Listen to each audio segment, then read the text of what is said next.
I am Iman. Iman, the dazzling Somali-born model, lit up runways and magazines during the 70s and 80s. But she still remembers what a makeup artist asked on her very first shoot. He didn't ask the Caucasian model. He just asked me. Which was? Said, did you bring your own foundation? I said, no. And so he proceeded in mixing something, and he put it on my face. And when I looked in the mirror, I looked gray.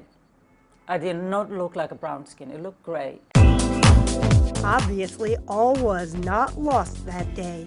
She went on to model for some of the greatest designers of all time. I have been amused to Mr. Saint Laurent, Valentino, Calvin Klein, Donna Karan, Versace. But in 1994, after she retired from modeling, all these pops of color, she founded Iman Cosmetics, designed specifically for women of color. Because every Black or Latina model who I've seen in the street always have asked me, what foundations and powders do you use and where do you buy them? Her products are sold on the web and in chain stores. Any idea how much business you do in a year these days? Well, I'd say $25 to $30 million. Not bad for a girl who never used any makeup growing up in Somalia. That's me at the age of 6 going off to a boarding school, so I was not very happy. Her father was a diplomat. It was a close Muslim family. Did people tell you you were pretty your whole life? No, nobody has ever said to me that I was pretty till I met Peter Beard. Peter Beard was the professional photographer who spotted Iman walking down the street in Nairobi, Kenya, where she was a college student. He asked me if I have ever been photographed. And I was very insulted because I thought, oh, here goes a white man thinking Africans have never seen a camera before in their lives. Did you think he was propositioning you? Oh, absolutely. I thought he was trying to pick me up. But he had photography in mind, and she needed tuition money. And then he said, I'll pay you. And that was my first business transaction I made. That was the picture that paid my tuition, by Peter Beard. It also got her a modeling contract and a ticket to New York. But before she arrived, Beard concocted a more exciting story about how he found her. So what did he say about you? That I didn't speak a word of English, let alone other languages.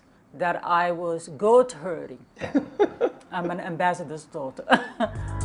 It took some time to set the record straight. Meanwhile, her career took off. But it was in 1990 when some real changes came into her personal life. She fell for rock musician David Bowie. How'd you meet him? Oh, it's very embarrassing. We were set up by our hairdresser. The modeling star and the rock star were wed 2 years later. Was there any clashing of these egos? No, absolutely not. We respect each other. We have the hearts for each other after 20 years, you know. They have a daughter together, as well as one child each from previous marriages. In fact, Iman's eldest daughter, Zuleika, works in her company. Look how great we look, right? Now she's expanded way beyond cosmetics to accessories and a line of fabrics. Istanbul Sunset is called. And your husband loves to write, so do you ask him for his advice on this stuff? Yes, I actually run it by him, and sometimes he'll say, oh no, that sounds really tacky. But look how beautiful that is. And speaking of beauty, at 56, Iman is proud of aging gracefully.